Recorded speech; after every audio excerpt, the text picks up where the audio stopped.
Bills Mafia. Tonight on the Air Raid Hour, we are looking back at the 2025 NFL Scouting Combine specific to the needs of our Buffalo Bills. Who stood out in a good way? Who stood out in a bad way? Who did the Bills have formal meetings with? We have all that information for you and more.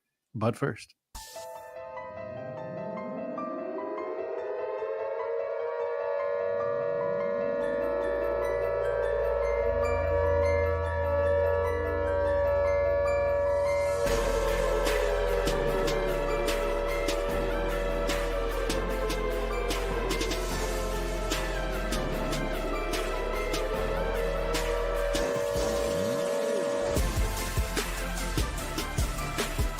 welcome to the Air Raid Hour, a Cover One Network podcast.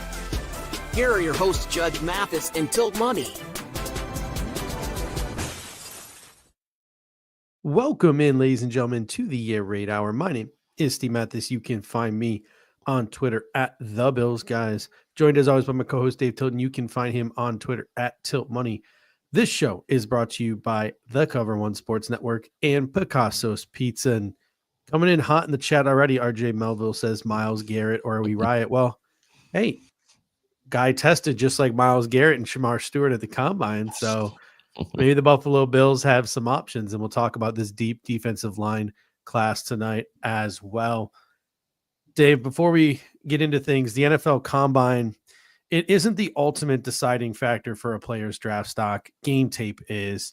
Years ago, I still remember this story. Matthew Fairburn from The Athletic, he sat down with Brandon Beane, who walked him through Devin Singletary's film the year Devin Singletary was drafted. And based on testing numbers alone, Devin Singletary shouldn't have been drafted where he was, but the tape told a different story, and it was the ultimate deciding factor for Brandon Beane and the Buffalo Bills. For most prospects, the Combine is about checking boxes. Did the player we like confirm what we expected? Did they meet or exceed key benchmarks for their position? If so, great. If not, it's time to go back and sort of reassess the film on some of these players. From our perspective, though, not necessarily from an NFL front office's perspective, there are always players who emerge at the Combine that we, you and I, with there's only so much college football we can watch, may have previously overlooked. And this weekend was also an opportunity for certain prospects to grab our attention and make us take a closer look. Ultimately, I think it was a great scouting combine. I thought Daniel Jeremiah, Charles Davis, they do a great job. I love listening to them. 4 straight days of great background noise as I was punching numbers into my Google Docs and making my spreadsheets for the year. So all in all, I think a successful 4 days in Indy. A successful 4 days. And I think some of the points you just mentioned are really important, right? It's like the extremes are kind of what you're looking for when it comes to the NFL Combine, right? If guys generally are falling in within the realm of kind of where you expected them to on the basis of kind of what you've seen on film and otherwise, then you generally don't really sway your opinion too much up or down based on some of that. What you really look out for, I think for me, are the particular extremes, right? The guys who really either fall well below expectation or perform well above expectation. And as you mentioned, maybe guys that we hadn't necessarily talked about before, now we need to go back and take another look at, or guys who we really expected more out of and maybe fell a little bit flat. But the guys that are kind of just generally in the realm of expectation, nothing too crazy there. And also, there are guys that are going to maybe not test well athletically. Like you mentioned, Devin Singletary, the past. Another guy in recent memory, Kyron Williams, had a notoriously bad athletic testing scores. And, look at him. He's probably one of the top 10 running backs in the NFL now. So the thing I like about the Combine as we move through is we are starting to now get more pieces to the equation and kind of how we kind of come to our final conclusions, I guess, if you will, and kind of putting all of these variables in place to come up with our sort of our most informed opinion that we can about these players. So very excited. I thought it was a great week and weekend, and yeah, ready to talk about some of these guys tonight. And just great hearing some of the background stories too. Like, I mean, Nick Amonwori had the 10 RAS, which is awesome. Like, that was spectacular. It was the talk of the day. But one of the stories that stuck out to me was a story that Daniel Jeremiah was telling where he was like, hey, I was at the South Carolina spring game and Emanwari didn't play the second half because he's a starter. You don't play the second half of those spring games. And his team started to lose in the second half of the game, and he snuck back out there to get in there for the last drive of the game because he wanted to be in there and get a stop so his team would win the spring game, right? Like that's how competitive a guy like Nick Amawari is. So hearing those type of stories, hearing the stories about another safety in this class in I'm blanking on his name here, Hunter Wooler. Mm-hmm. Scouts were telling him all week, we think you're a linebacker. We think you're a linebacker. He cuts 10 pounds, goes out and gets a 9.55 RAS, agility numbers off the charts, a grade 40, like proved a lot of people wrong this weekend. You got JJ Pegways out of Ole Miss playing like 3 different positions, fullback, tight end, defensive tackle. So a lot of great stories coming out of this combine. Let's start with the Buffalo Bills and specifically who met with the Buffalo Bills this week. Now, it's always a big hoopla on social media. There are people who are very staunchly anti, I don't care. Everybody meets with everybody. But I do think it's important to note that there is a difference between formal and informal meetings at the combine. If somebody meets informally, it could just be a scout for the Buffalo Bills trying to get background info because they're behind on a guy, or they're just trying to get updated contact info because they don't have updated phone number or something like that. But if the Buffalo Bills are going to sit somebody down at the combine for a formal, it illustrates some kind of more serious interest. That's a 15-minute sit down. Film is broken down. Coaches are in the room. The Bills, Pooh Paul even mentioned that the Bills had their team psychologist in the room. So those formal meetings are of interest to me, and I know they're of interest to you as well. And we're going to share the list of guys who had formal meetings with the Buffalo Bills this weekend. Is this list exhaustive? It is not. The Buffalo Bills probably met with dozens of other guys that we just do not know about, but these are the ones that managed to leak over the weekend. We'll start offense to defense. Running backs, the Bills have reportedly had a formal with 3 running backs: Georgia running back Trevor Etienne, Oregon running back Jordan James, Texas running back Jaden Blue. All day 3 projected running backs. Makes sense for the Buffalo Bills, possibly looking for some insurance in such a deep class. Take a stab at a guy late in the draft, and those seem to be the guys that they met with in Indy. Yeah, and you talk about a guy like Jaden Blue, who just had the fastest or second fastest 40 time, I believe, of all the running backs behind our other guy that we're a big fan of in Tudum. So, yeah, that's an interesting one that the Bills kind of and you look at sort of the profile of the 3 guys that they met with, and they're all somewhat, I guess, of the same profile, right? You have I have guys that are a little bit more what I would consider kind of speed or receiving type backs, especially with James and Blue, right? So, it is interesting. Are they kind of thinking ahead a bit in kind of how they've handled the running back room in the past, where they've kind of churned and burned guys through the draft? But as you mentioned, these all look like day 3 types of prospects, which I think for some Bills fans is probably good news, because they, a lot of fans don't like investing those early draft picks in running backs. But again, we're kind of just reading between the tea leaves here. I think Trevor Etienne is one of those running backs that have been really slept on in this class. We're probably not going to talk too much about running backs in this pre-draft process, but I just think he does everything decently. Like he's a pass blocker. He can run between the tackles. He can run outside the tackles. He can catch the ball out of the backfield. Is he elite in any of those things? No, but Trevor Etienne gets the job done in almost every single facet. So if the Bills, if he's sitting there in the 6th round or something, the Bills can pull the trigger on him. Or if a guy like Jaden Blue is sitting there day 3 and you want to just throw a dart at that speed, that'll be really exciting if you're the Buffalo Bills. As for a wide receiver, we've talking about on this show the need for speed, the need for maybe another boundary threat. The Buffalo Bills met with the following guys, at least that we are aware of, in Indianapolis this weekend: Georgia wide receiver Arian Smith, Miami wide receiver Xavier Restrepo, TCU wide receiver Savion Williams, Texas wide receiver Matthew Golden, and Texas wide receiver Isaiah Bond. Every single one of them, except for Restrepo, really meets the speed criteria. Restrepo, if I were to comp him to any player in the NFL, it would probably be Khalil Shakir. He's kind of a slot guy out of the University of Miami, but a lot of speed on this list. And in terms of Savion Williams, kind of that Joker type of do a little bit of everything type of wide receiver. So it's clear the Buffalo Bills, for the most part, had a type in the receivers they met with this week. I mean, certainly had a type. Matthew Golden, one of the best performers at the combine. Probably going to be the first receiver taken. Savion Williams is an interesting one because you do get a little bit of mixed opinion on him. It's like, what is his role going to be? How is he going to fit body wise, style wise? He he might have some redundancy with a guy like Keon Coleman, but they did use him out of the backfield as well there. So that's an interesting one, and obviously ran a good time. Arian Smith, we knew, was going to be a burner, obviously, and Isaiah Bond also with the sub 4.40.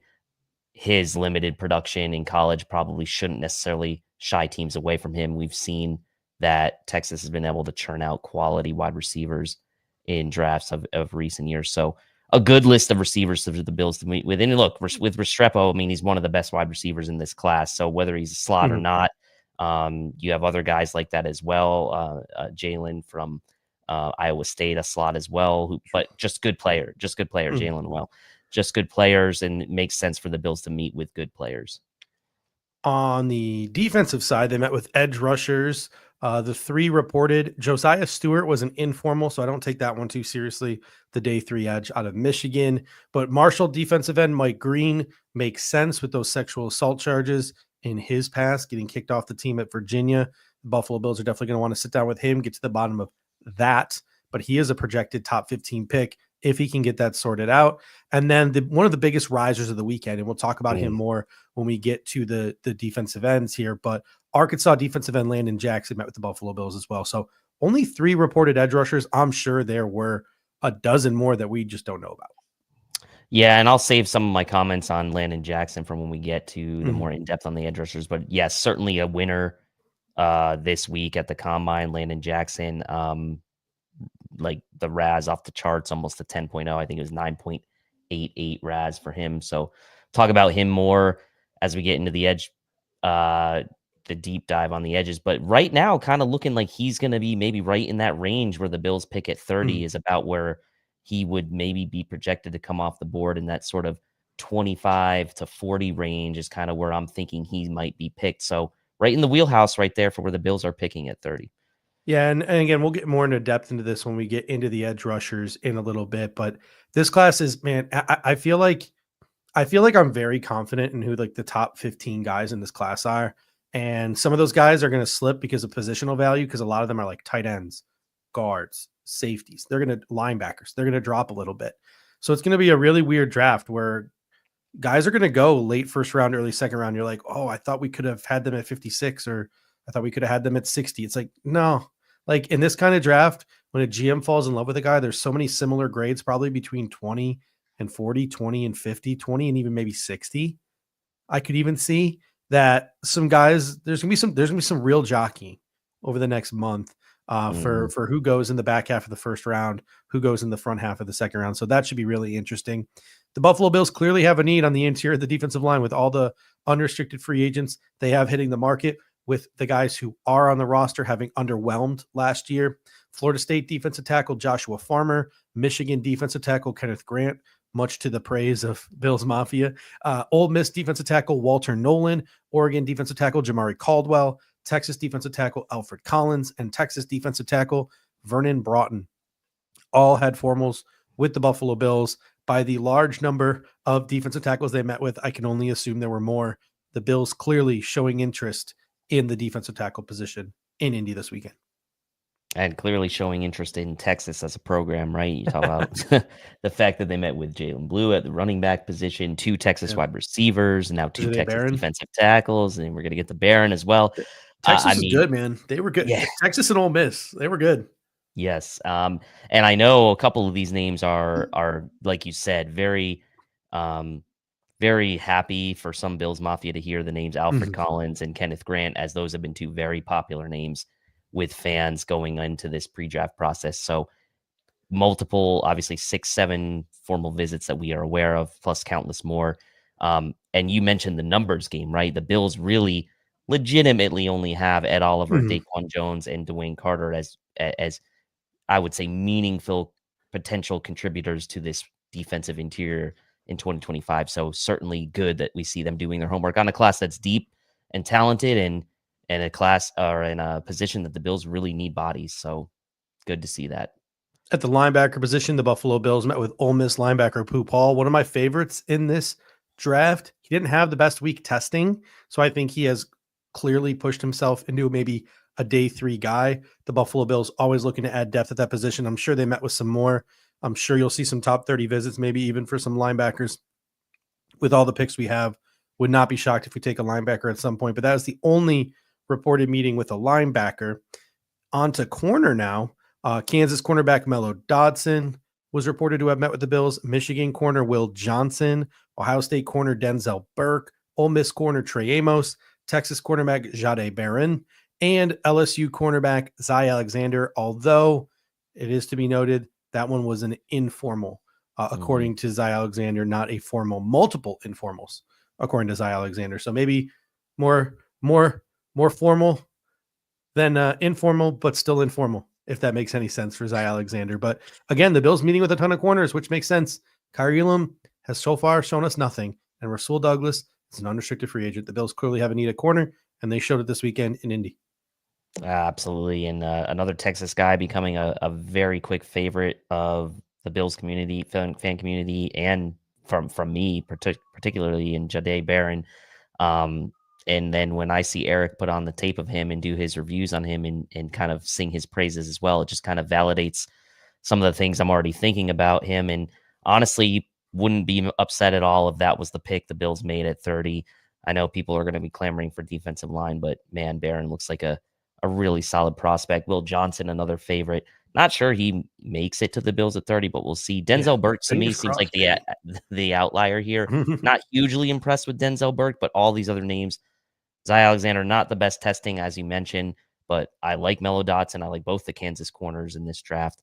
And of course, I like Trey Amos. He's been a favorite of mine since kind of the very beginning. He was the first guy. He was the first player I started my pre-draft prep on was Trey Amos, and he's still near the tops of my list as far as one of my favorite guys in this draft. I ran his RAS and compared it to Trey White.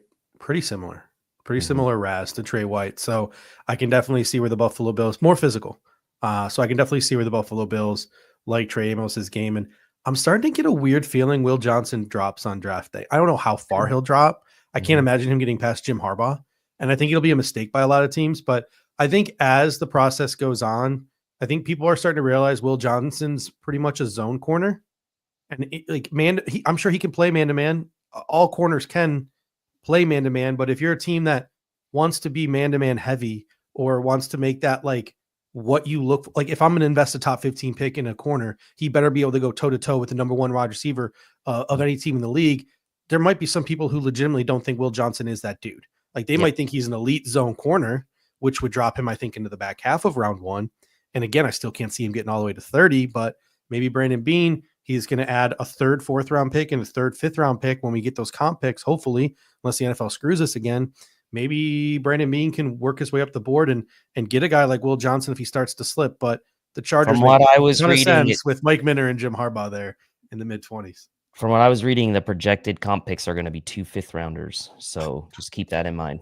It was supposed to be a fourth and a fifth. But again, I think injuries like Gabe Davis's injury, I think affected us. Just like Tremaine Edmonds' injury affected us. I think Gabe's injury is going to affect us as well. The safety position, the Bills met with a ton. Malachi Starks. I'm going to have a lot to say about Malachi Starks later on in this show. They met with Notre Dame safety Xavier Watts, one of my favorites in this draft as well. Absolute ball hawk. An informal with Penn State safety Jalen Reed. They met with the talk of the combine, South Carolina safety Nick Amonwari, Syracuse safety Elijah Clark, and your guy, Texas safety Andrew Mbuka. So, am I saying that right? Makuba. Excuse me. Makuba. Excuse me. I really need to get into the pronunciation guide. We are way too far into this draft season for me not to have mastered the pronunciation guide yet. You got Amonwari. I still struggle to say that guy's name. It took me legitimately, because I knew we were going to talk about him a lot tonight, 5 minutes before the show started. But I'm not going to lie to you guys. I have not gone into the pronunciation guide like I should as a semi-professional yet this draft season. So I'm winging it with a ton of these guys. And there are some very, very messed up names, like complicated names in this year's draft class. But Makuba is a great one. We're going to talk about these safeties a lot in a little bit. Before we get too much into it, though, a quick word here from our sponsor. What's up, y'all? Khalil Shakir here. When I want Buffalo pizza, it's got to be Picasso's. Khalil Shakir. Your team, our pizza. Picasso's. This is Buffalo Pizza. This episode is brought to you by Picasso's Pizza with 4 convenient locations in Williamsville, West Seneca, Lancaster, and Blaisdell, Picasso's Pizza has been serving Buffalo's best pizza since 1980. Whether you're a local or across the country, you can enjoy their delicious pizza delivered fresh to your door. Visit picassospizza.net to place your order today. Again, that is picassospizza.net. And Dave, what a actually perfect timing, right? Because the Buffalo Bills just signed Khalil Shakir to a nice little extension. He was drafted far too late in the draft, an absolute steal for the Buffalo Bills. And I'm pretty sure he's being compensated far too little for how good of a slot corner and how big of a security blanket he's going to be for Josh Allen the next couple of years. But any quick thoughts on Khalil Shakir before we get into this defensive line class here? Well, super happy for him. Obviously, everyone's kind of praising Brandon Beane on that deal, but Khalil Shakir, that contract's nothing to scoff at, right? He's securing his future, and took a little trip down memory lane, went back to my draft notes, 2022 draft notes on Khalil Shakir, and nice to see that some of those comments sort of rang true. Mentioned how he had that experience as a punt returner, kick returner. I thought that he would be an exceptional slot with that yak ability, and also had the note of just finds a way to sneak out yards you don't think are there. And think all those things have come true. I had him as my 72nd overall prospect in that class, which obviously he fell much further than that, but the ROI on him has been great and will continue to be great. So very happy for Khalil Shakir. As you can see from the bottom ticker, we're going to get into all the various different position groups specific to the Buffalo Bills need tonight. We're going to start with the defensive line, and we will start on the outside and we will work our way in. So we will start with edge rushers this evening. I broke this group up, Dave, into 3 topics. Guys we got to talk about, right? Yeah. Guys who just stuck out to us at the combine. Guys who caught our eyes. So maybe some guys we didn't really talk about too much, or guys we maybe you never even really heard of other than their names. And then guys who disappointed. So those are the 3 things I wanted to sort of hit at tonight. So many players. I really don't think anyone really had a bad combine. So anyone we don't mention tonight, they just check some boxes, or they didn't test, because a lot of guys didn't test either. So apologies if we don't get to maybe a prospect you want to talk about. Throw them into the comment section and we will do what we can. But we're going to try not to be here for 2 hours again tonight. Let's start with Landon Jackson, because he was the talk of the edge rusher class. 6'6", 264 pounds, 33-inch arms, 83.5-inch wingspan, 4.68 40-yard dash. That was 8th amongst defensive ends. A 40.5 vertical, number 1 amongst defensive ends. A 10.9 broad jump, number 2 amongst all defensive ends in Indy. Only 2 guys, and now actually 4 guys, because Shamar Stewart did this as well. But now only 2 guys at that weight prior to this year, over the past 10 years, had tested as well as Landon Jackson. That was Myles Garrett and Bud Dupree. So some pretty good company for Landon Jackson and Shamar Stewart. Landon Jackson, he looked fluid and he showed good bend in drills. Didn't look too high cut, which is what he can look like on film sometimes. He skipped agility drills for a reason. He's probably not the most agile of athletes, but he looked decent in those field drills in terms of his agility. There was a tweet from John Ledyard that really stuck out to me, and Eric Turner confirmed what John saw and what John was tweeting about. John Ledyard wrote, Landon Jackson is a tough eval because the 4-eye stuff is a big chunk of his tape and it's mostly bad, but the true edge stuff is actually pretty good. His get off from a 2-point stance on the edge is for real. To me, that screams that Landon Jackson is a projection. Maybe, right? We're not getting a true sense of who he was because of the way he was utilized in college. Greg Cosell went as far as to comp his body type and the way he feels about Landon Jackson coming out of college to the way he felt about Max Crosby coming out of college. Not NFL Max Crosby, but how he felt about Max Crosby coming out of college. That's pretty high praise. And I always listen to Greg Cosell when Greg Cosell speaks. He's one of the OGs of this business. But for me, Landon Jackson was always in play at 56, but now it might be 30 or nothing because the guy blew up Indy and made himself some money. He did. And go back to the practice week at the Senior Bowl, started out a little slow, but kind of came on at the end of the week, ended up having the impact in the game with the strip sack. And look, other than Shamar Stewart, Landon Jackson's the only edge player in this class, 6'5" or taller, with an 83+ inch wingspan as well. So he's got that length. Only him and Stewart, who we know was a 10.0 RAS from his position at the edge. Obviously, Landon Jackson tested well as well with the 9.88 RAS and that good 40 time. All the physical attributes you would look for in sort of a lengthier type of edge are there.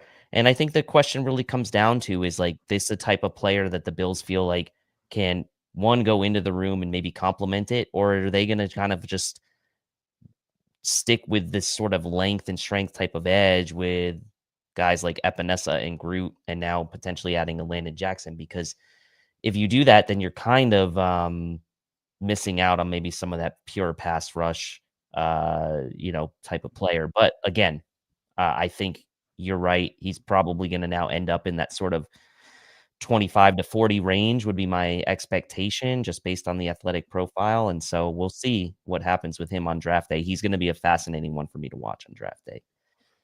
Yeah, the next guy I wanted to talk about here, and again, have not had a chance to get into the pronunciation guide. So Donovan Iziraku out of Boston College, 6'2", 248 pounds, 34-inch arms. He had a short shuttle of 419, which is 92nd percentile, a three cone of 688, which was 91st percentile. Those measurables and times are comparable to a former Boston College Eagle, Harold Landry, and he was very fluid in on-field drills as well. Absolutely no wasted motion. Donovan Iziraku put himself in play for pick 30 and in play for the back half of the first round as well with his combine in Indy. Yeah, and if it's me and I'm picking between Donovan E and Landon Jackson right now, I'm picking Donovan E, and I'm not going to try to say his last name until I get a few more pronunciations in. But look, I think from a pass rush standpoint, he's the guy that I'd be looking for, right? He led the edge class in quarterback hits in 2024 with 20. He had 14 sacks in 2024, which was tied for third most in the class. And he did check off some boxes for me as far as some of the measurements are concerned, right? We know he was on the smaller end, 6'2.5", 248, but 34-inch arms, 82 3/4-inch wingspan. He's the only edge player at the combine who is under 6'3" with 34-plus-inch arms and an 80-plus-inch wingspan. So some of those same concerns maybe we had about a guy like Javon Solomon a year ago, obviously to a lesser extent because he was more of a day 3 prospect anyway. But Donovan E, he's a day 1, at worst probably day 2 prospect, and for my money, I would have him ranked slightly ahead of Landon Jackson right now. Yeah, I can see the top half of round 2, the New York Giants being absolutely into a guy like Donovan E, just because Shane Bowen, who is the defensive coordinator for the New York Giants, there's already rumors that Harold Landry could be possible trade target of the of the New York Giants because Bowen, he coached, Harold Landry in Tennessee. Donovan E, very similar body type, skill set. So I think that could be the absolute like floor for Donovan E. So if the Bills want him, they're probably going to have to get him at pick 30. The last guy I had, and if you have more, we can talk about more. But the last we got to talk about him guy for me is Jordan Birch out of Oregon, athletic pass rusher, standing at 6'4", 280 pounds, 279 to be exact, 33-inch arms. He ran a 4.67 with a 1.66 10-yard split. That's absolutely nutty to me at that size to be running like that. 8.5 sacks in 10 games in 2024. To me, he looks like a souped up version of Dwayne Smoot, and that prototype, what Dwayne Smoot was for the Buffalo Bills last year, was pretty successful. So if you can get a souped up version of that, I can see the Buffalo Bills really maximizing that potential. So a guy like Jordan Birch could be in play at 280. And I know we're boogie bashing pilled here and we're kind of afraid of those bigger edge rushers, but really like Jordan Birch in his game at Oregon. Yeah, I like Jordan Birch. He had the 4th highest top speed of all the edges at the combine. He was a guy that we definitely had our eye on going into it, and sort of like, I would say, was one of the winners, him and his Oregon running mate there that we're going to get to in a second. But I guess one other guy I would want to say, like we briefly talked about heading into this, and not Jack Sawyer, but his teammate JT Tumalo from Ohio State, I thought was a winner as well at this combine. 6'4", a little over 6'4", 265 pounds, had a nearly 83-inch wingspan measured, rated as the 3rd highest draft score edge at the combine. And that's the NFL Next Gen Stats, where they take into account athleticism and production and how they relate to each other. So it does take into account their college production, takes into account their athletic testing, and gives an overall draft score. And he was the 3rd highest edge at the combine. So I do want to give a guy like JT a little bit of a shout out as well, as a guy that hey, he turned my head a little bit too. A lot of people want to talk about Jack Sawyer, who I think didn't have a great combine. I'll give a shout out to JT, his teammate, who I thought did maybe help his stock slightly. Yeah, Jack Sawyer's hiding. He's hiding. He wants to get into the comfortable confines of Columbus where before he does too much athletic testing. But just some other guys that caught my eye, like this is a guy we've talked about. And this is such a deep defensive end class that we haven't really talked about him too much. But Braden Swinson out of LSU, 6'4", 255, 33.5-inch arms. He had 9 sacks last year and 43 hurries with a 22% pass rush win rate. That's pretty darn good in the SEC. 4.33 shuttle, 7.13 3-cone. One of the better days agility-wise, and he just looked really smooth in drills. So Braden Swinson is on my wish list. I think he's going to end up being a third-round pick. So the Bills, that's a trade-up candidate from the 4th round. That's a take at 60, maybe reach a little bit type of candidate if the board falls a certain way. So I really like Braden Swinson. But then 3 guys we really haven't talked about. Ashton Gillette out of LSU, 6'2", 262, only 32-inch arms and 8.5-inch hands. That's concerning, but a 36-foot, a 10-foot broad, 15.5 sacks over the last 2 seasons at Louisville, noted edge setter in the running game. Dane Brugler thinks he comes off the board day 2. So Ashton Gillette, pretty good player. He had a decent combine. Jaw Joyner, who I'm not going to lie to you, hadn't really heard much of Jaw Joyner before this weekend. 6'4", 262, 34-inch arms, 4.6 40 with a 1.67 split. Finished among the top 2 edge rushers in top speed in nearly every on-field drill. So his miles per hour were off the charts. His speed on the 40, he got up to almost 23 miles an hour. The pass rush drill, 18 miles an hour. The wave drill, almost 18 miles an hour. They were all position best. So he was playing very, very, very fast in these football-like drills. 12 sacks, 77 pressures, 4 forced fumbles over the past 2 seasons at Minnesota. That's a name to keep an eye on, maybe round 4. And then Tyler Barron out of Miami had himself a weekend, 6'4", 258 with 33-inch arms, 4.6 40, 1.62 split, 35.5-inch vert, 10-foot broad, 5.5 sacks last year at Miami, 48 pressures. He's another guy who had a really good day, and I'll have to go and look some more into him because I haven't really looked into him too much. So I think a lot of these guys are now starting. If the Bills strike out, the Bills go out in free agency and get some guy, or they trade for some guy, but they want to double dip. I think there could be some guys sitting there in round 4 when the Buffalo Bills come up again after they make their first 3 picks or first 2 picks if they trade one of them. One of these guys could be it. And there's some other ones we can obviously talk about at a later date as well. Yeah, I mean, I think I had Barron flagged as like, hey, he caught my eye as well, and so it's nice to see that you had him as well. I think I look at another guy like Elijah Roberts, who graded out pretty well athletically, 8.29 RAS, 82.5-inch wingspan for a guy that's 6'3" and 5/8, 285. Another guy that's like a lengthier edge setting player from SMU who he caught my eye. I thought like from an overall athletic profile standpoint, he did a little bit better than maybe I thought he was going to do. So also good to see him do well. I mean, the nice thing about this class, right, is like you mentioned, you thought, I forgot who you said might go in the 2nd round or the day or round 3 just a second ago. Braden Swinson. And I'm thinking to myself, like, with how deep this edge class is, like I wouldn't be surprised if he slipped into day 3, to be honest. But and that's where I think like the Bills are going to be in a really interesting spot, right? Because they have no 3rd round pick right now. This edge class is deep. The interior class is deep. We're going to talk about in a second. Are they willing to kind of let the board fall to them in that 4th round pick for a defensive lineman? That is going to be kind of a storyline to me if they don't double dip on day 1, day 2. Another position to talk about, guys could be falling to the 4th round, interior defender, defensive tackle. I have 4 guys on my list that we got to talk about, and maybe you have some more as well, but I think we should start with Derek Harmon out of the University of Oregon, 6'4", 313 pounds, 34-plus-inch arms, 10-plus-inch hands. He's an early down plugger who the Buffalo Bills can put next to Ed Oliver, but he also had a 17% pressure rate, so he could be utilized when needed on passing downs as well for the Buffalo Bills.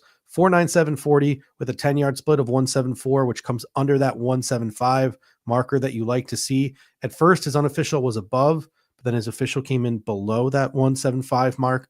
Probably the safest bet, I think, for the Buffalo Bills at pick 30 in terms of will he be there and fits a need. Derek Harmon is a guy that I think not a lot of people were talking about before the combine, but they're going to be talking about now. They will be, and I know Eric Turner is a big fan of Derek Harmon. He has him pretty high on his board. Wouldn't be surprised if he was pounding the table for Derek Harmon at pick 30. I had him noted as a combine winner myself. And like you mentioned, I think he's going to be versatile at the next level at 6'4.5", 313, a guy that you can put on the interior, which is his natural position to kind of pass rush from that interior. It would also maybe put him on the edge as well in passing down situations, or in have him rush from the interior in passing down situations as well. Almost an 84-inch wingspan for that guy. So it's interesting, an interior guy having that long of a wingspan. He was one of the highest of all the IDLs wingspan wise. I think actually he might have been the highest other than Deion Walker. I think was the highest. He might have been the second highest. So I'm certainly a fan of Harmon. And look, you start to kind of talk about all these options the Bills have at 30. And you could, at this point, we've probably talked about 10 or 15 guys that could be in play. And so a lot of options. And especially knowing you have 2 second rounders, there are going to be a lot of options for this team. We haven't even gotten to the cornerback class yet, and there might be just 7 corners alone that could be options for the Buffalo Bills at pick 30. Darius Alexander is a guy who was getting some first-round buzz after the Senior Bowl, and he's getting a lot more first-round buzz in mocks that I've seen recently. The 6'4", 305-pound defensive tackle out of the University of Toledo, 34-inch arms, which you like to see, 10+ inch hands, which you like to see, 4.95 40, 172 10-yard split. He had a good vert, a good broad, an okay 3-cone, not a great shuttle. Praised for how he looked on the field in drills by multiple people who were broadcasting the combine and were watching and prognosticating on social media.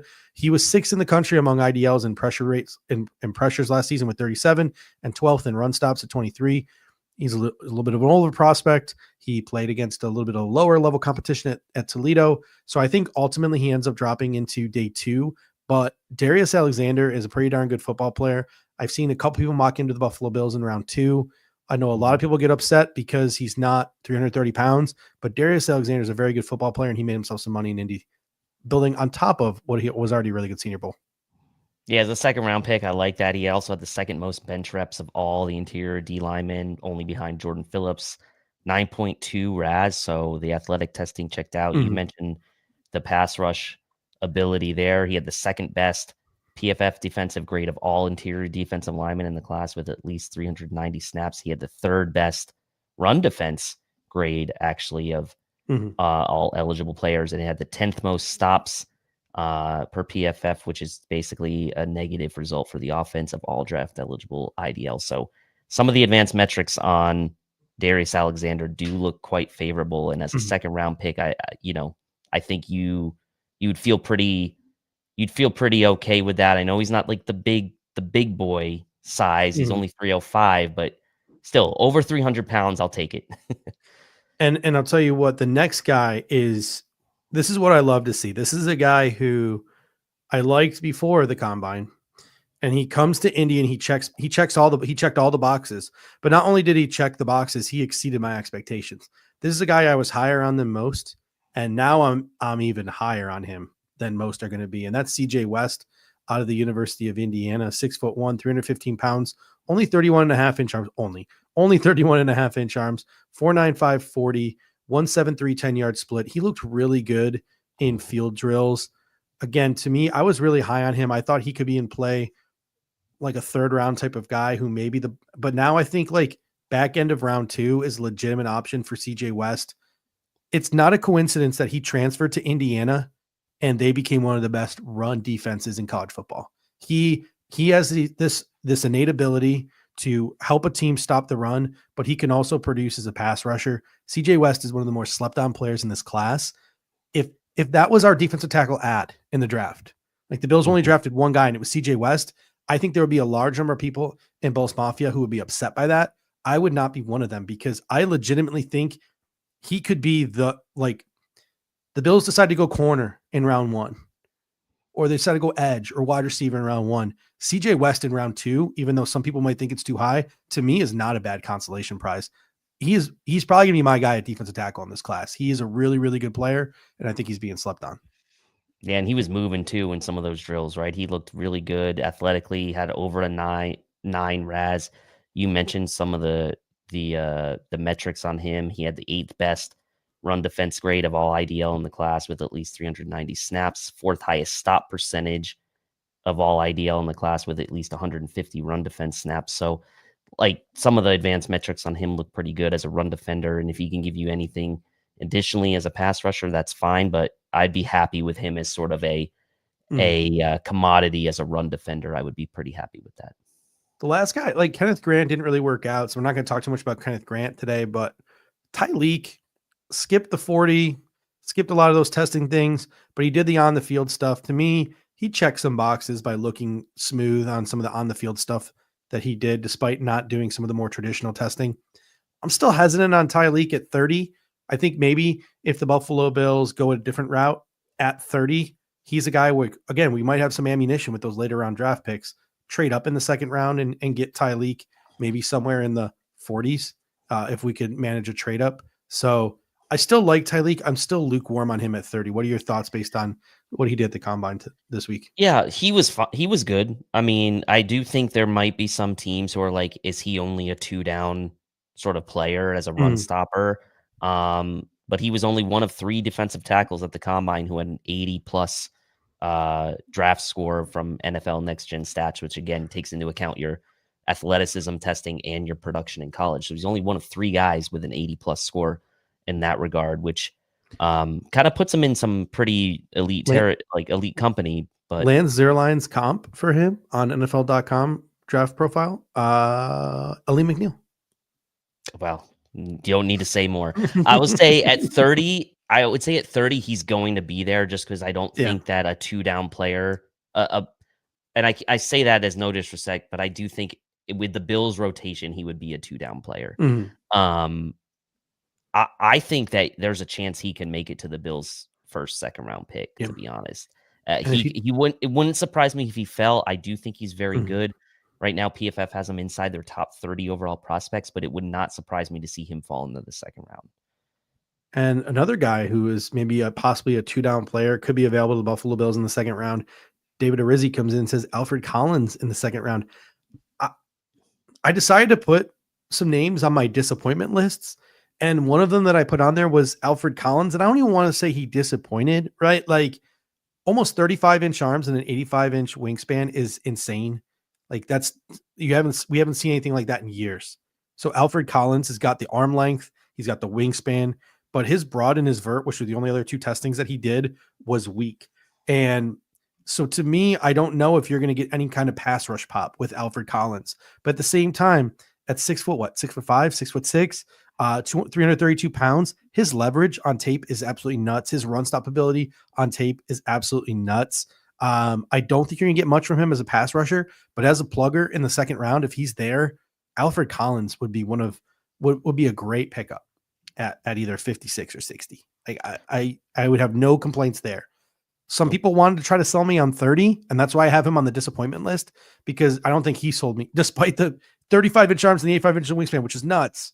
He didn't really do anything else that sort of sold me on him being the pick 30. Yeah, round 2 seems right for him, maybe even early round 3, but probably more so, I would say, late round 2. I do think that the Bills will have a great chance to get him in round 2. I think he'll be on the board right around where the Bills are picking with those 2 picks. And again, if they go wide receiver or edge, let's say with their first round pick, or even if they go, wide receiver and edge with their first of second round picks, I think Alfred Collins could be a guy that's still sitting there for them with their second round pick. And I think a lot of Bills fans would be pretty happy with that pick. He has become somewhat of a cult favorite amongst Bills fans early in this process. Some other guys I put on my disappointment list, and again, these are all stretches, because at the end of the day, like, are they really disappointments? I don't think so, but just for the sake of the argument here, I put Walter Nolan on my disappointment list. Marcus Mosher tweeted out this weekend that there are multiple reports that have that state that teams already have removed him from their draft boards for character reasons, attitude reasons, whatever it is. Plus, on top of that, he did not work out at the combine. So that's a huge ding, I think, on Walter Nolan. There's going to be a lot of question marks surrounding him in the weeks to come. I put Deion Walker on my disappointment list. 6'7", 331 pounds, 34-inch arms, 10-inch hands. He checked those boxes. He's a toolsy guy, but he never has played with great leverage. So he's a guy that you're going to need to mold, right? And I just don't know if I saw anything from him at the combine, which is a tough place to try to selfie on that. So nothing blew me away with Deion Walker like I thought maybe it would this weekend. So that might be an expectations minus reality type of thing with Deion Walker. And then the last one is Jordan Phillips. And this is another one. To me, it's a little bit of a stretch, but 6.68 RAS, 31.5-inch arms.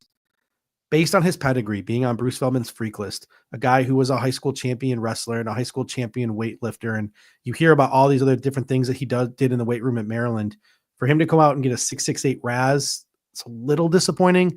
I thought with like a 9 RAS, we could be talking about him as a second-round pick, being 20 years old and having all that upside. I still think he's a very good football player. I'm still team Jordan Phillips. But to me, 4th round for him, not 2nd round, based on the way he tested. Yeah, I think 4th round is appropriate. He did the most bench reps, which shouldn't be a surprise of any of the interior linemen with that weightlifting history of his. PFF has him right now ranked as their 105th overall prospect. So right there in that 4th round is kind of where it's looking like for him right now. But again, if the Bills haven't addressed interior, or maybe they've done one pick with their first 3 and Jordan Phillips is sitting there in the 4th round, that wouldn't be a double dip that I would be upset at potentially if they went for him in the 4th round. Rolf Wilson Sr. comes in and says, don't need 3 techs, big boys, please. I did like Aeneas Peebles. I thought he had a good weekend in Indy. He killed it, but he's a pure 3 tech. It's tough to buy us taking a direct backup to Ed Oliver. But another guy who the comment section has been talking about, he was in my caught your eye section here. Joshua Farmer out of Florida State, same size as Darius Alexander, by the way, 6'3", 305, an average vert, a solid broad, 5'1", 440, 181, 10-yard split. So that's kind of meh, but 35-inch arms, some of the longest arms in Indy this weekend. Praised constantly for how smooth he looked during the on-field portion of the drills. This is what Eric Turner had to say about Joshua Farmer in a tweet this weekend. I could tell defensive tackle Joshua Farmer was a fit for the Bills from the very first play I saw. Very good snap anticipation, first step, and disruptive qualities in a scheme that is similar to the Bills. Add in his size, length, and upside, he seems like an obvious target. He's a fit. The Bills met with him, but he had average testing. So to me, this screams another 4th round target in Joshua Farmer. Some people want to say day 2. I don't think so. Not in this class. Not in this class. Yeah, 5th most bench reps of all the interior defensive linemen. So that was a nice little feather in his cap as well. But again, over 300 pounds, you like that. He has the long arms. He's got the long wingspan. Not a bad RAS, 7.14, but certainly not sort of at the level of a Darius Alexander who was over a 9. So I think, if you miss out on a Darius Alexander, a guy like Joshua Farmer, to me, would be a nice consolation prize. Last guy I want to talk about, and maybe there are a couple other guys you want to add, but Jamari Caldwell out of Oregon, obviously at his size, 6'2", 332, he has been getting a ton of love, especially for his tape. And David Rizzi says every year we worry about RAS. The tape shows you can play football. Go get him. We don't disagree. This is the topic of the week, right? Like, we're going to get into position when we get into positional breakdowns in the next couple of weeks after free agency dies down. We're not going to worry so much about RAS scores and verts and broads. This is just what the topic of the topic of conversation is this week, because we're fresh out of the combine. But Jamari Caldwell, and again, like many noted, he looked good on the field drills, and a lot of people in the draft community love his tape for his size and some of the things he can do for his size. But 4.13 RAS, 32-inch arms, not the greatest testing in the world. Good tape. This is another guy where it's like in such a deep class, I'm earmarking him in any other year. I might say day 2, but this year, no, like this is a 4th round guy to me in this class with how stacked it is. Yeah, I mean, that Oregon defensive line is stupid good. I put in the comment section. They had 3 guys that are probably going to could get picked in the top 100, with Caldwell being kind of the wild card there. But Don't worry, we didn't think that. We just wanted to make sure didn't. everyone else knew, you know? Yeah. Look, I mean, you're right. Like today we're talking about these like measurements and RAS and stuff because like again, this is the show to do it, right? The combine recap. So yeah, I mean, look, this class is deep. So again, I agree with you. I think he's probably a day 3 guy. All right, let's transition now to the secondary. And I'll tell you what, man, I was having some fun watching these cornerbacks on the day that the corners went. What was that? That was Friday? Friday, yeah. I was having a good time watching these guys. I mean, we already mentioned Jahdae Barron at the top. Is he the guy we want to start? Yeah, let's start with Jahdae Barron, right? So we got Jahdae Barron, 5'11", 194, sub 30-inch arms, which is concerning. 4'3", 940, 1.5 split, 35 vert, 10.3 broad. He had some really good testing numbers. He checks all the boxes on film for me. I know he checks all the boxes on film for you. He checked all the boxes in Indy this week outside of the arm length. A lot of people are talking about like Trent McDuffie with him. I see a lot of Stephon Gilmore in his game, right? I know size-wise he's a little different, but in terms of the savviness as a player, I see a lot of Stephon Gilmore in his game. If someone wants to play him as an overhang nickel or a safety, whatever, you can do that. If you're the Buffalo Bills, I just think he can play boundary in this league. I just think he's so good. I understand the short arms, I get it, but I think especially with the Buffalo Bills system, and Eric Turner did a great job clipping some film and putting it on Twitter. You could check that out if you have a chance. In Sean McDermott's scheme, I feel like he could play boundary corner for the Buffalo Bills. I think he'd be such a home run at pick number 30. He's got reaction in zone. He's got ball skills. He's a dog in run support. He can get away with playing man occasionally when the Buffalo Bills want him to play man. Jahdae Barron, I think, had a really good week in Indy. I don't think he'll be on the board at 30, but if he is, run that card up. He is a very, very good football player. Yeah, I mean, the only thing you're gonna say as a knock on him really is just his length, right? He's just under 5'11". He's got the shorter arms, like you said, but the under 4.4 40 time is still a 9.0 RAS, by the way. Jahdae Barron and Travis Hunter were the only 2 cornerbacks at the combine to get a 90+ draft score, and that's the NFL Next Gen stats taking into account athleticism and production. So it's only him and Travis Hunter, the only 2 at a 90+ draft score. So yes, if he's there at 30. The tape, it obviously speaks for itself, and then the athletic ability is there. If this guy was an inch taller and had maybe an inch longer arms, he'd probably be a top 15, top 10 pick. Top 5 pick, dude. Probably. Yeah. Oh my! Like so, he's so good. Like yeah, if he was 6 foot with 32-inch arms, he'd be a top 5 pick. Like he is that good. Trey Amos. And Maxwell Hairston, I think those are the next 2 to talk about. There's a ton of guys we're gonna get to here over the next couple of minutes. But Trey Amos came in a legit 6'1", 4.43 speed, 8.88 RAS, with no agility numbers. I lined his RAS up next to Trey White, very, very similar. Obviously Trey Amos is a little bit of a sturdier, more physical player, but I think the RAS lines up a little bit with Tre'Davious White. 54.5 passer rating allowed in 2024, 10 pass breakups, 3 interception, plays the press zone so well. So he can play press. He can play zone. He looks so fluid and clean in the on-field drills. He checked all the boxes he needed to. I think Trey Amos goes round 1. I don't even know if he gets the Bills at 30, but I definitely think he's on the Bills bucket list at pick number 30 on the short list.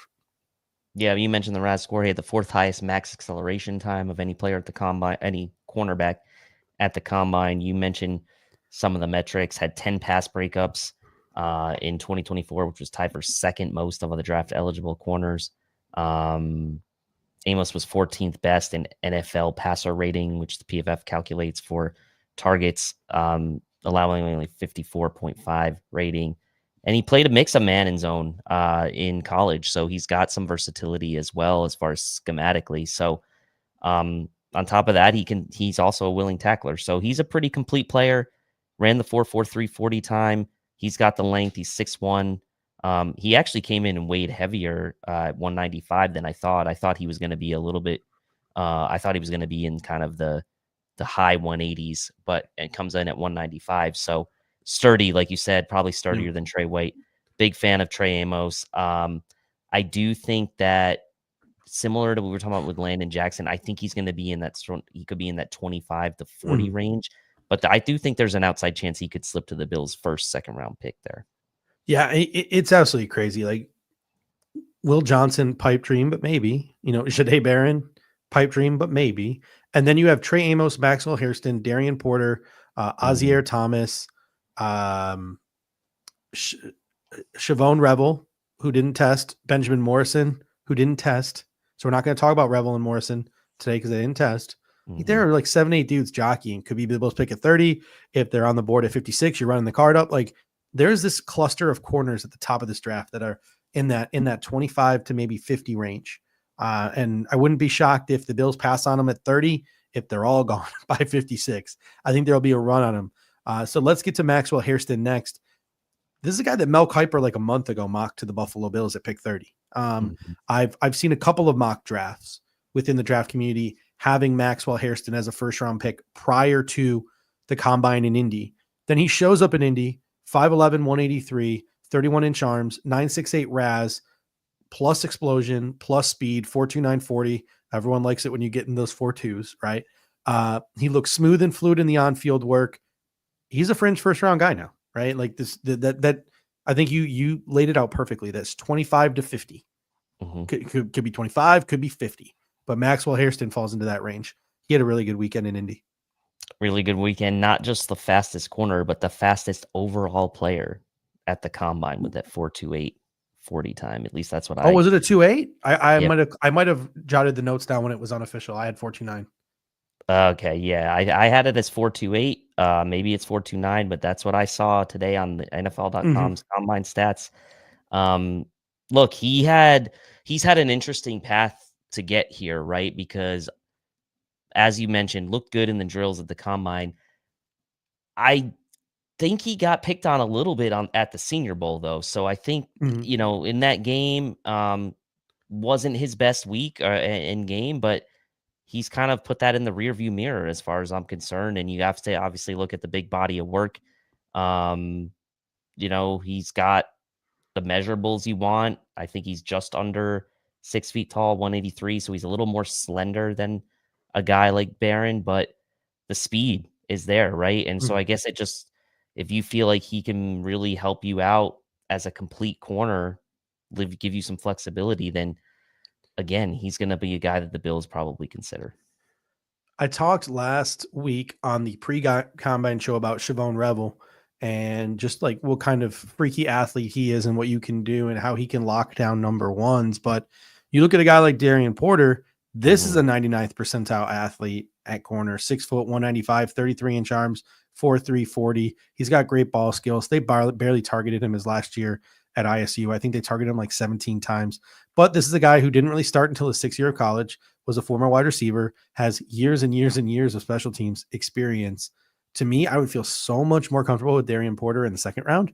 But I understand the first round buzz that he's getting, given those testing numbers, given what it looks like he's projecting to, what he's building to, and what he's done. He did his senior season, but there's just so many guys clustered here. To me, I love Darian Porter at 56. I'll wince a little bit at 30, but be okay with it based on the upside.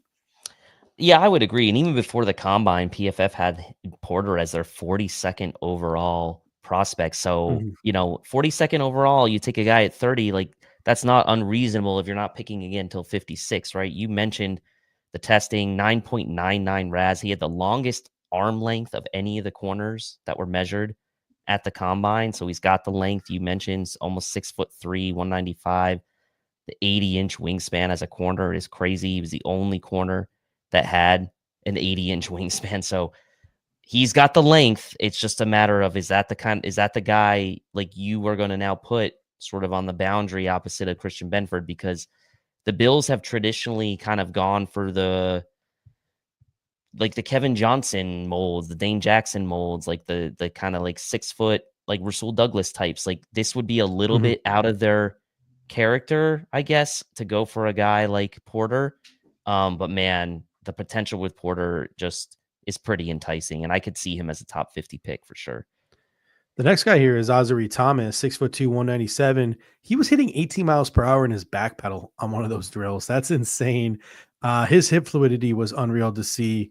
I want live through a television, but he's still seeing it. But he's a press man corner, and the Bills were burned with a press man corner in Kyrie Elam. So I like Ozzie Thomas. I don't know if the Bills will like Ozzie Thomas, but he's another guy in that 25 to 50 range. If you're the Buffalo Bills, if they took him at 30 because they like him, I wouldn't be shocked. If he's on the board at 56 and they take him at 56, I wouldn't be shocked. But Ozzie Thomas falls into that, I think, lane. Yeah, and you have to like some of the physical measurables on him, right? 6'1", 197, also has long arms, 32 and 3/4 inch arms, 78-inch wingspan for him. So he's got sort of that good length at the corner position as well. And it's just a matter, I think, of whether or not you feel like he's going to be a fit for you. Do you have a little bit of, hesitancy or buyer's remorse going for a guy like that after you kind of got burned on a Kyrie Elam? I don't think you can let past decisions dictate sort of future moves that you want to make. But given all the other types of guys that could be available, like an Amos, right, who I think is a better fit for them, you may see the Bills, at least this time around, have a better pick for fit than they did in that draft where they went up and traded for Kyrie Elam. Dave Arizzi comes in and says, Kobe Bryant or Noah Williams if we pass on an early corner, and Mello Watson is another one of his guys. I didn't actually I didn't look up the measurables or anything for Kobe Bryant because we talked about him so much on the Senior Bowl show when we talked about our Shrine Bowl standouts. So I didn't do too much on Kobe Bryant specifically in terms of notes for this show. I do have a ton on Noah Williams, and I'll get to Noah Williams in a second, but whether it's Kobe Bryant or whether it's Mello Dotson or your guy, Zy Alexander, I put Mello and Zy, even though I thought they looked really good on the field, I put them in the disappointment category. Yep. And here's why. Like their RAS score is lower, right? So again, right? Trust the tape, trust what you see. But if you're a Bills fan and we miss on a corner in the first couple of rounds and we have to settle for one in the fourth round, man, if Zy and Mello had tested better, maybe they're not there for us in the fourth round.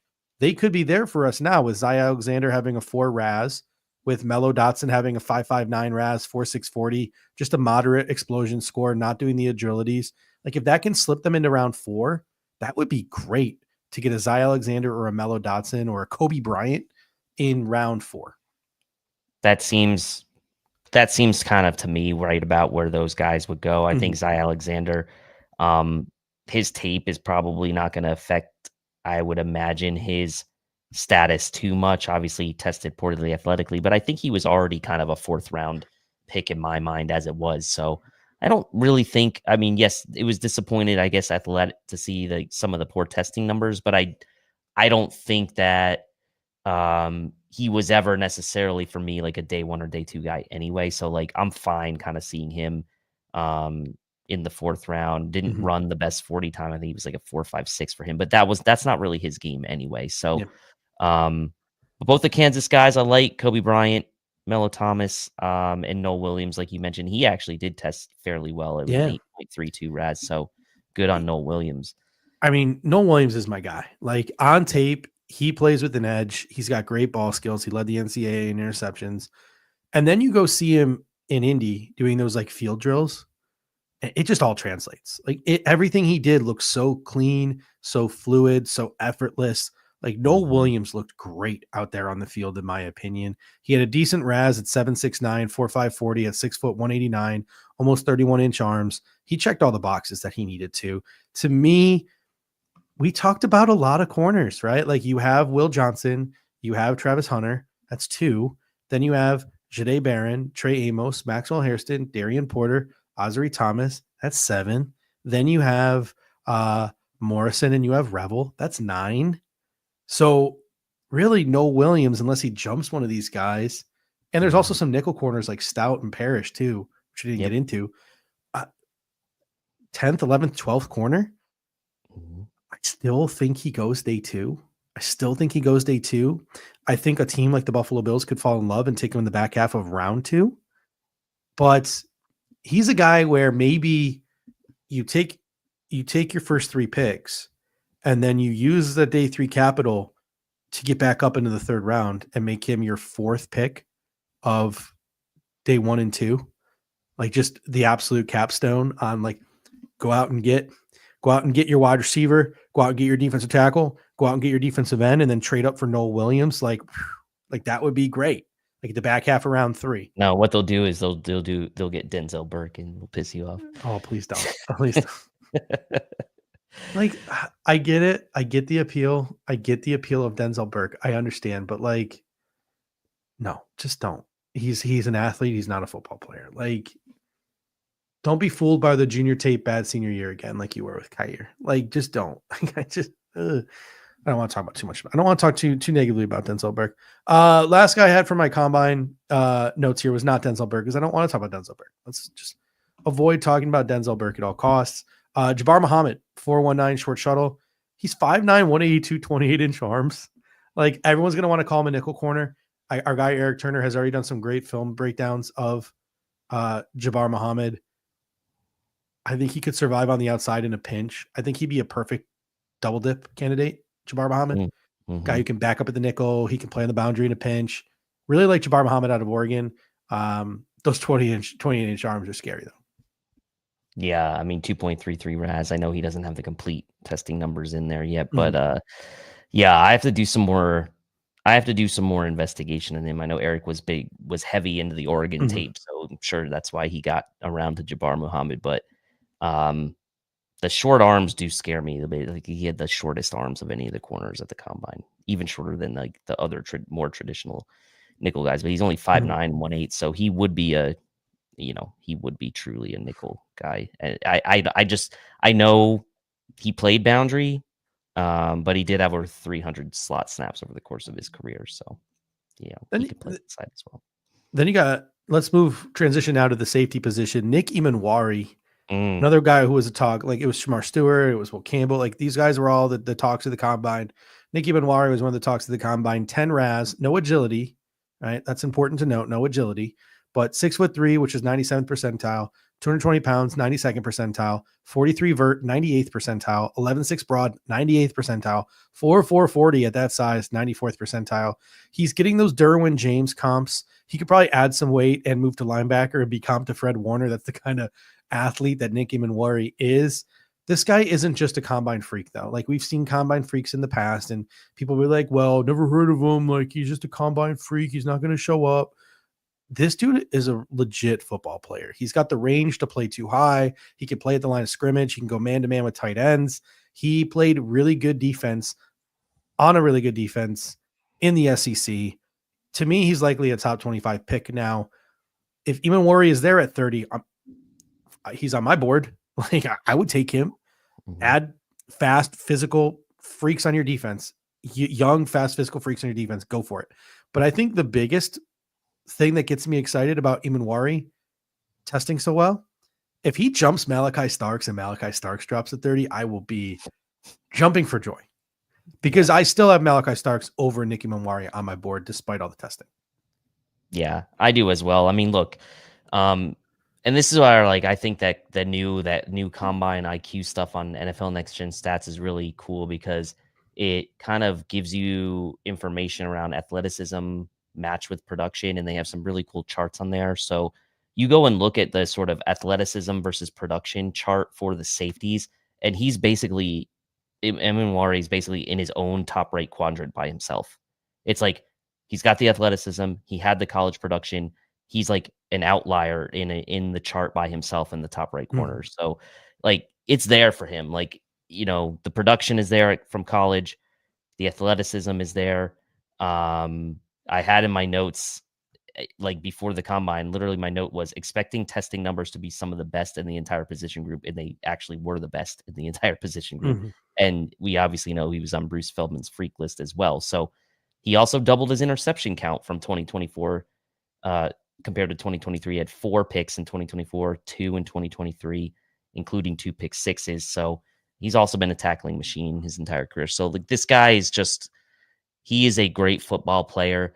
There are going to be people who say it's not a pressing need for the Bills because they have Bishop and they have Taylor Rapp. But the way that the Bills had to play 3 safeties last year, if you think he's truly a playmaker for your defense, I do think you have to consider picking him at 30.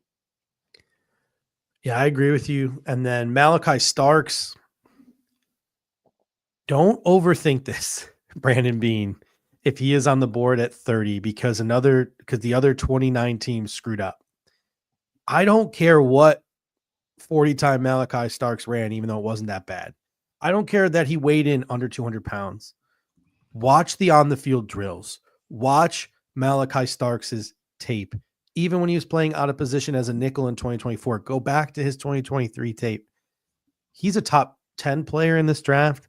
I don't really research too much into the top players in this draft because the Bills aren't picking up there, but I'm sure if I dug deeper, he might be a top 5 player for me in this draft. He is that good. He recorded the fastest speed among safeties in 5 different drills: the short shuttle, the W drill, the gauntlet drill, the line drill, and the Terrell Austin drill, hitting over 18 miles per hour at times during some of these drills. His athleticism translates to a football field, even if it doesn't make him an underwear Olympic spreadsheet champion. Malachi Starks is one of the best players in this draft, probably one of the top 10 best players in this draft.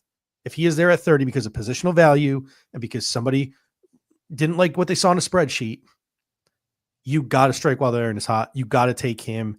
I think Chosen B said it best earlier when he said it's like getting Micah Hyde for another 10 years, but a better athlete. I agree. If you can get that center fielding compliment to a Cole Bishop, like that would be great at pick 30. You can't pass that up. You just can't. I know we're gonna get in arguments in the Discord and with like other people within the Cover One, our own colleagues, right? That are gonna say that's not smart asset allocation. But look, like you don't like. I know it's not the fair comparison, but the Arizona Cardinals went out and they picked Kyler Murray number 1 overall, like a year after they took Josh Rosen in the first. Like, you can't be afraid to look and try to get something better than what you have just because it's not at a quote apparent position that is a pressing need. Like, you need playmakers on the defense. If the playmaking edge players are gone, if Donovan E's gone, if a Kenneth Grant isn't there, and Malachi Starks is sitting on the board and you don't take him, like, I just don't know what to say, man. I just don't know what to say. I'd take Malachi Starks over both those guys. I know it's kind yeah. of I mean, I would too. I would like too. That's another guy who made some money in Indy is Billy Bowman Jr., a guy I've been pounding the table for the past couple of weeks. Again, I like that compliment to the room. I think Cole Bishop and Taylor Rapp, yes, they're split safeties, and that's what the Buffalo Bills like. They like split safeties, but let's face it, I think you would be more comfortable with Taylor Rapp. You'd be more comfortable with Cole Bishop if they were maybe spending a majority of their time towards the line of scrimmage. You'd want that compliment to the room, that like sort of center fielding ball hawk. And you get that with Billy Bowman Jr. I think he moved squarely into day 2 with his testing in Indy and the show that he put on. I think he had the best gauntlet. He's a center fielder. He's a ball hawk, 6 interceptions in 2023, 3 pick sixes this year. He can come down to the line of scrimmage like a missile and lay the lumber. He looked rocked up even at 5'9", 192. Like, he looked built. 4.4, 340, solid explosion data. Again, he blew me away with his on-field drills. I think he had the best gauntlet. I think he had a better gauntlet than 3/4 of the receivers. Billy Bowman Jr. made some money in Indy this weekend. Yeah, it was about a week ago, maybe longer. I said that the 3 guys I would want at safety in this draft were Malachi Moore, Billy Bowman Jr., and Andrew Makuba. So to see Billy Bowman do what he did, I know he's a little bit on the smaller side. He doesn't have the longest arms, but the dude had 3 pick sixes last year. He knows how to get the ball. He's got ball skills. You need a guy like that, I think, to even out the room based on what you have in the room now, where you have guys like Bishop and Rapp, who I think, especially Bishop, are going to be more comfortable playing at and around the line of scrimmage. Rapp, can do a little bit of both. We've seen him play deep. We've seen him play at the box, but Bowman truly a center fielder. And really the only knock on Bowman from a testing standpoint is really just his measurables, right? He's a little shorter and he doesn't necessarily have the arm length as some of these other guys. But if you want a guy who has a nose for the football, that's the guy for you. I have 2 guys who caught my eye that I kind of like as like maybe a day 3 target.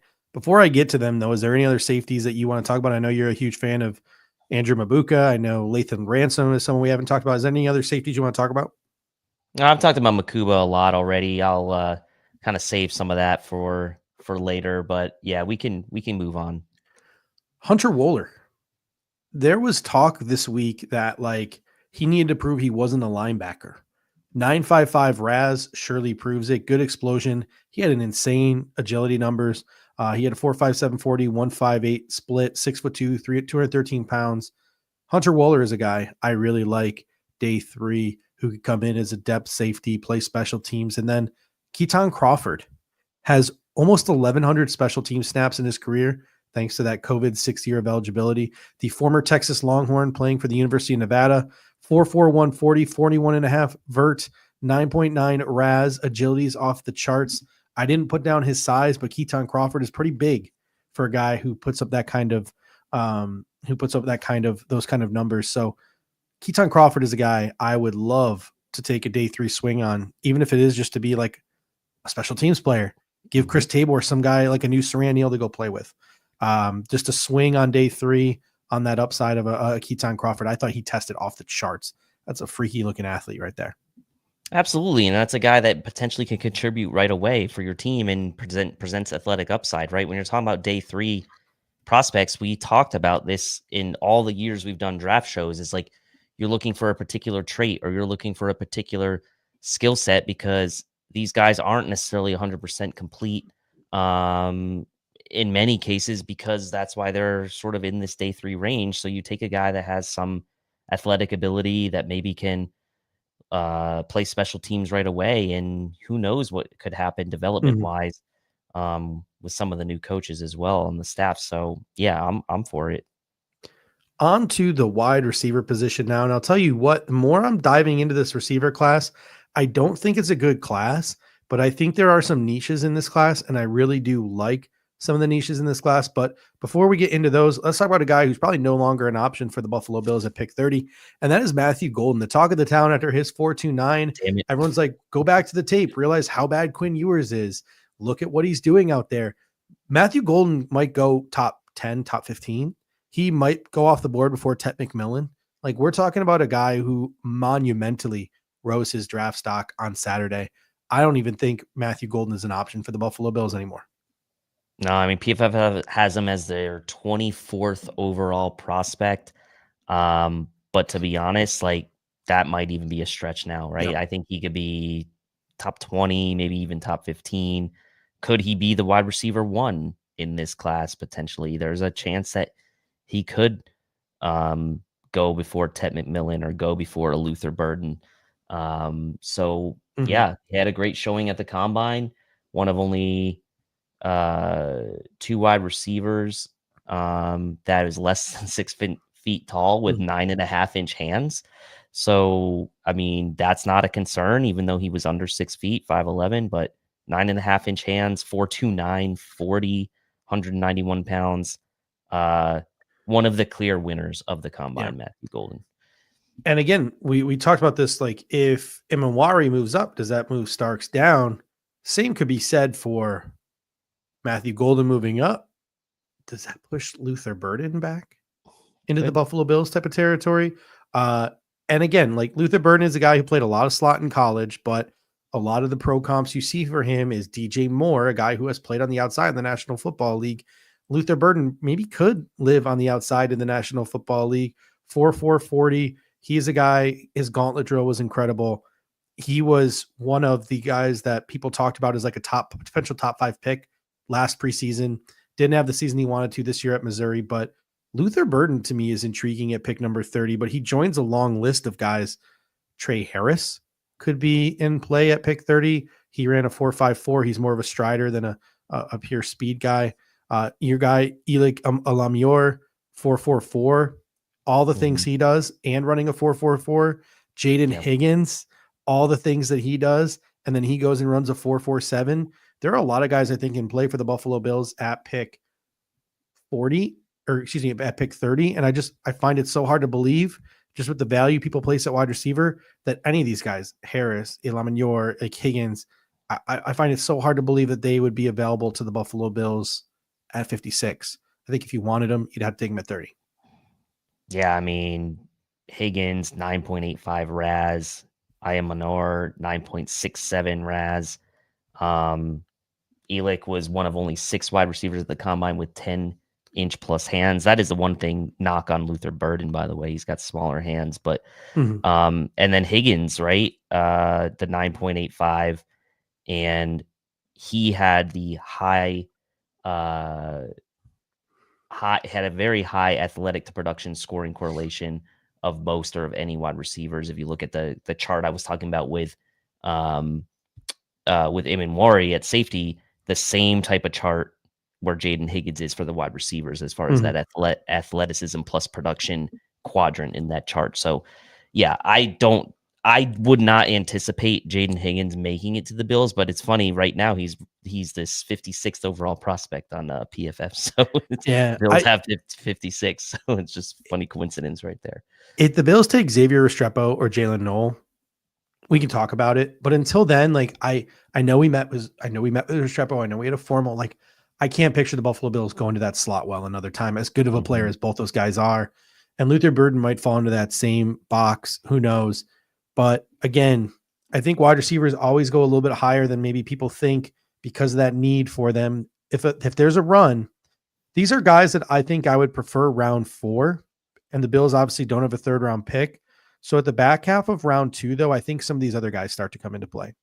Obviously, if any of those guys we just talked about, Harris, Yamior, Higgins, if any of those guys drop money at 56 or 60. But I think we might already have my guys picked out for this draft at wide receiver. My guy is Ty Felton out of Maryland, ran a 4.37. He's a true Z.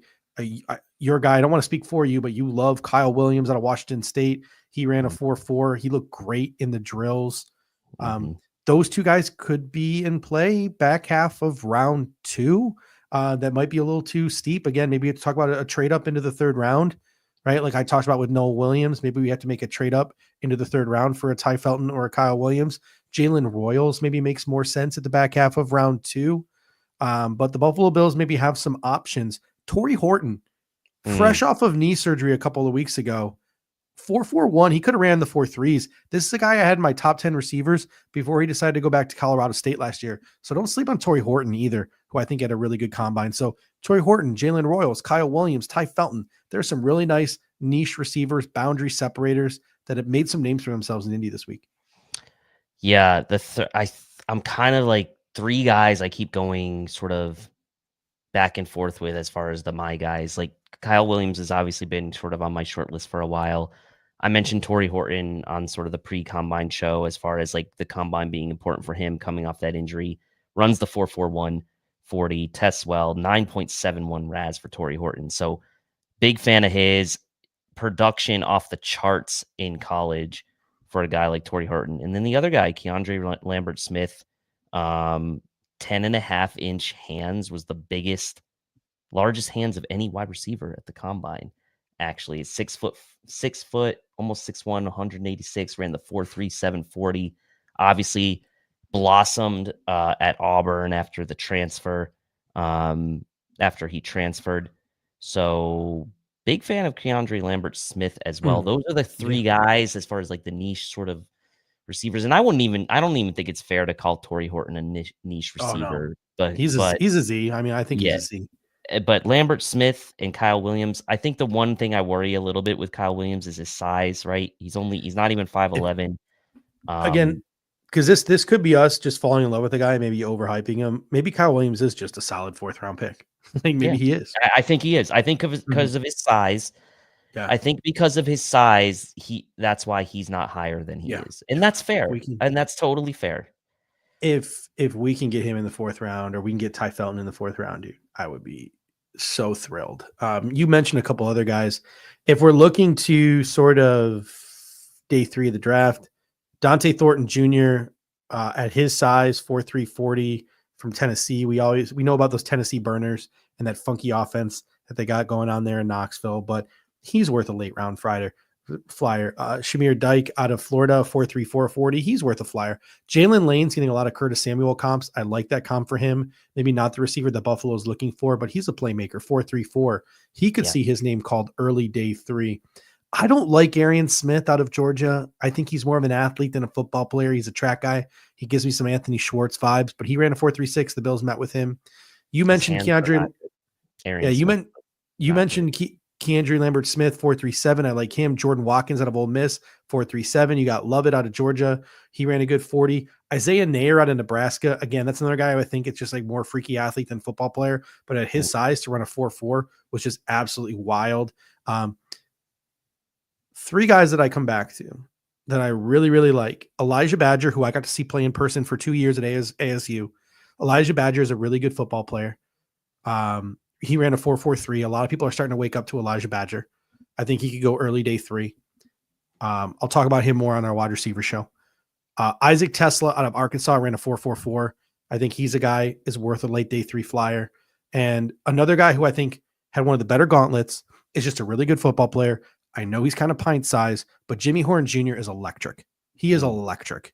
And if the Buffalo Bills maybe find a boundary guy or bring Amari Cooper back or whatever it is, and they can take a swing at anything in the draft, and he's sitting there round 4, a guy like Jimmy Horn Jr., man, throw that dart. Like, guy's electric with the ball in his hand. So I would really like to see a guy like Jimmy Horn Jr. get a chance. So a ton of wide receivers. Obviously, we'll do some more work as the weeks go along.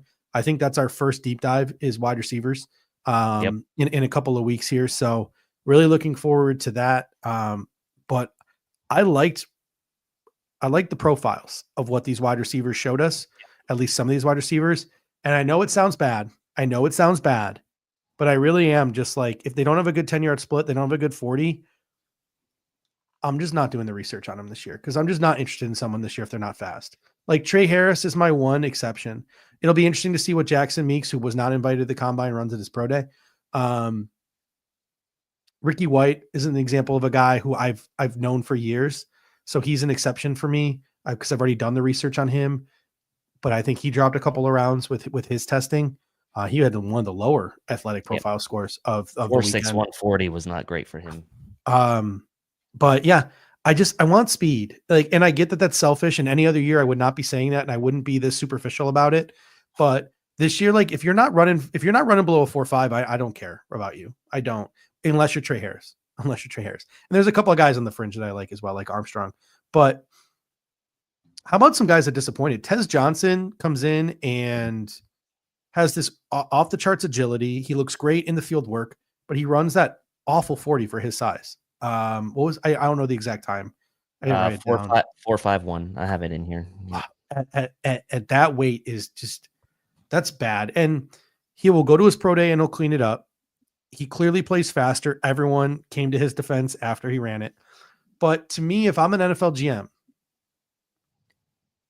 Tez, you knew what was coming. This is a job interview. Even if a 40-yard dash isn't football, you knew that this was a benchmark that you would be judged upon. You had to prepare yourself to get into that stance and get into that run and go. And some of these guys like Amayor and Jaden Higgins, their 40s might not be truly reflective of how they might show that they're a little faster than they are, because those guys might have learned a couple of tricks, just getting off the get off and getting a good 10-yard split to sort of bolster their 40 a little bit. So those guys might be more 4.5 guys who ran 4.4s because they learned the tricks of how to run a 40.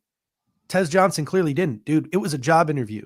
You had to figure out how to get into that stance, how to run that 40. Fire your agent because he did not get you a good trainer. Like, there was absolutely no reason why he should have ran a 40 that bad. Like, he really hurt himself despite all the other positives. Yeah, he did. By the way, your guy Jimmy Horn Jr., highest top speed recorded of any wide receiver. He's so good. I don't know how much Colorado games you watch this year. I watch a lot being on the West Coast. The dude just makes so many freaking plays, man. Yeah, I'm definitely like, ooh, we don't really need him, but like I kind of want him. That's kind of where I am with it. But yeah, I mean, on Tez Johnson, you're right though. Like that. And then, oh, sorry, keep going. No, I was gonna say that is something that like you knew was coming, and again, like I don't want to read too much into the 40 times necessarily, but for like this guy who kind of like that was going to be somewhat of his calling card to disappoint. I don't know how much it's going to hurt him on draft day. Maybe it actually presents value for a team if he falls to somebody, but we will see. A guy the Bills met with, Isaiah Bond, ran a good 40 time, but the guy was sitting there barking all week that he was going to run 4.1s. And then to go out there and run what 4.4s, Yeah. dude, you can't like you 4.39. I think he actually got official. you want a guy to be confident, right? You want a guy to manifest. We here in Bills Mafia have dealt with Von Miller for 3 years now. We understand manifesting things, but like you can't say you're going to run 4.1s and then run 4.4. Like you just can't do that. To me, that over cockiness is a little bit concerning with Isaiah Bond. It is a little, but I also I want a guy that's confident too, that plays that position though. Like I don't want really like a timid guy Yeah. at wide receiver. Like not that I'm not saying our guys are timid. Like Shakir clearly isn't. Is Coleman a little timid? I don't know. Like maybe After a the little injury, bit. maybe after the Yeah. injury. Maybe Curtis Samuel. I don't know, right? Like Hollins obviously isn't, but like his game isn't to catch passes. He did when he was called upon, but like I don't want a guy with an ego, but I don't want a guy that's scared, right? I like a guy with confidence, and I don't want it to disrupt the room or the locker room or anything like that, but I do want a guy with confidence. All right. On to the last segment of the show here, just cleaning it up. Any other position groups, guys you want to talk about? There's a couple of guys that I liked. I think Kane Medrano, the linebacker, made himself some money as a day 3 guy, former wide receiver. I really like Jihad Campbell. I thought he showed up, checked all the boxes that he needs to. I don't think he'll be on the board for the Buffalo Bills at 30, but if he drops because of positional value, just ditto everything I said about Guy Starks. Danny Strutzman, I think, made some money out of Oklahoma. Nick Martin out of Oklahoma State. There was some Smale Mondin Jr. out of Georgia. Teddy Buchanan out of Cal, I love. Jeffrey Bossa out of Oregon, I love. I'm just naming guys now, but yeah. Any linebackers stick out to you that you really liked? I mean, I know Campbell. it's not how do you not fall in Yeah. love with Jihad Campbell? I mean, like I mean, the dude 9.95 RAS. I mean, he would be such a nice. He kind of is like almost like another not. I would take Malachi Starks over him, obviously, but like if he's sitting there, let's say because he's a linebacker, right, and he's sitting there somehow in the second round in like the mid 40s, like would you consider like moving up a little bit for a guy like that? I don't know. Like he looks so good in all the drills. I feel like he'd just be such a perfect fit for the Bills. And like they do at some point have to think about life without Matt Milano. They do have to some point think about like, is Terrell Bernard going to get a new I know it's probably not likely, but man, Jihad Campbell I really like him. This running back class, dude, is so disgusting. This running back class is so disgusting. Obviously, Bayshul Tootin put on a show. 4.3 240 was the highlight of it, but I mean, his broad, the guy was just a menace. He's a kick returner. He's a punt returner. He's got breakaway speed. He's going to rise up draft boards. Jaden Blue, 4.3 840. Bills met with him. I would love a day 3 dart at him. I love Brashard Smith from SMU, former wide receiver. I know Sean Payton's already like calling dibs on him, I think, as sort of like his Joker type of player, but I love Brashard Smith. RJ Harvey, I think his 4.40 really stood out to me. Cam Scadaboo's vert and his broad really stuck out to me. But I mean, this just draft class is just nutty. Trevor Etienne, 4.42. I didn't even notice that till just now. That's wild. Your guy, Jarquez Hunter, 4.44. Raheem Sanders, 4.46. Like what? Quishon Junkins went absolutely nuts at 220 with some of his numbers. And then to cap it off with the 4.48 40. Like Damian Martinez, 4.51. That's nuts. Like this running back class is disgusting. Just absolutely disgusting. Yeah, I created like color coding for all the 40 tiers on the running backs, and I had like green and yellow were like green was anything under 4.4 and yellow was anything with like 4.4 faster but not 4.5, and it was like everybody was like in that category. Like it's like almost all these guys were like in the 4.4s, and then obviously a couple in the 4.5s, but man, like you have like Trayvon Henderson with a 9.43 RAS, who people love. It was nice to see Donovan Edwards run a nice time from Michigan, 9.68 RAS for him. Raheem Sanders was a surprise, running a 4.46, I think at 217 pounds, was pretty crazy to me. He had like basically all of his rushing yards after contact in 2024 too. He's just getting beat up, but man, it was I will say this, it is a good situation to if you're the Bills and you're going to potentially get these 2 extra 5th round comp picks, like I hope you throw at least one dart at one of the running backs, right? It just makes too much sense. And then you look at someone came in the comment section, said if Quentin Morris doesn't come back, do we go for another tight end? We could throw a dart at tight end towards the end of this draft. This is a pretty deep tight end class as well. I know up top, there's a lot of names that a lot of people want to talk about. I really love Jalen Conyers, another guy I got to watch for 2 years at Arizona State. He had a pretty good combine, ended up running a 4.74 in the 40. The hill I will die on is that if Kenny Dillingham could have convinced Jalen Conyers and Elijah Badgers to stay, Arizona State would have won the Natty this year, because I think they would have had the firepower to do it. But I digress. How about Gunnar Helm out of Texas? Did you see the story about Gunnar Helm? So Gunnar Helm is one of the darlings of the draft community at tight end. And everyone's like, I can't wait to see Gunnar Helm test. I think Gunnar Helm's going to test so well. He's such a good, weapon, all this. Comes out, runs a 4.84 40, and his testing numbers across the board are abysmal. 4.49 res, 4.49 res. Yeah. He got off to a false start on his first 40. Sprained his ankle. He posted pictures on social media of his ankle just swollen like crazy 2 days later. Went the whole combine and played through it. He went and ran 2.40s on a sprained ankle, still managed a 4.84 because everyone was like roasting him on social media. Like, he's done, he's undrafted. Why would he run? He ruined his life. He ruined his combine. You know what I'm saying? Like, all these things. I don't know. The guy might just rose his draft stock if he can test well at Texas, because that's a dog mentality. For him to sprain his ankle and then complete the combine, knowing all the things that were at stake, that's crazy, man. So kudos to Gunnar Helm. I honestly didn't even watch a single minute of the offensive line yesterday. If we draft tight end and offensitive line, I need to round out my research on. If we draft an offensive lineman, I will Google them after we draft them. I'm not investing myself in this position group this year. If we draft one, I'll Google it. That's fair. That's fair. I respect it. All right. So, ladies and gentlemen, thank you so much for joining us here this evening on the Air Raid Hour. These draft shows always end up going a little bit longer than our regular season show, just because there's so much to talk about. And we love talking this stuff so much. If you are looking to help us out here at the Air Raid Hour, there are 3 things you could do. Number 1, right, the entry level, helping us out here at the Air Raid Hour is just obviously smashing that like button goes a long way to helping us with the algorithm. Number 2, I think we have a good time here at the Air Raid Hour. I think we get the comment section involved as best we can.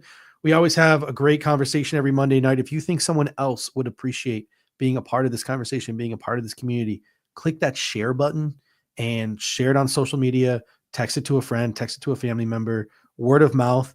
You guys literally texting one person saying, I think you would like this show, and that person coming in here and joining this community, that's absolutely incredible. That would mean so much to us. That would mean more than like 15 new followers, because like we hit the algorithm correctly. Like, authentically growing the show, definitely something we want to do. And then finally, once the show is over being live, if you can leave a comment on the on-demand replay, that goes a long way to helping the algorithm as well. And we both try to, over the course of the week, get into the comment section and respond. So whether you're leaving a positive note, you're leaving some criticism, you're leaving just to go Bills, you're talking about a favorite prospect that we might have missed, you're adding more context to a player that we talked about, whatever it is, we will try our best to respond to it over the course of the week. And we appreciate that, because it does help us boost our algorithm as well. Dave, any final thoughts before we get out of here?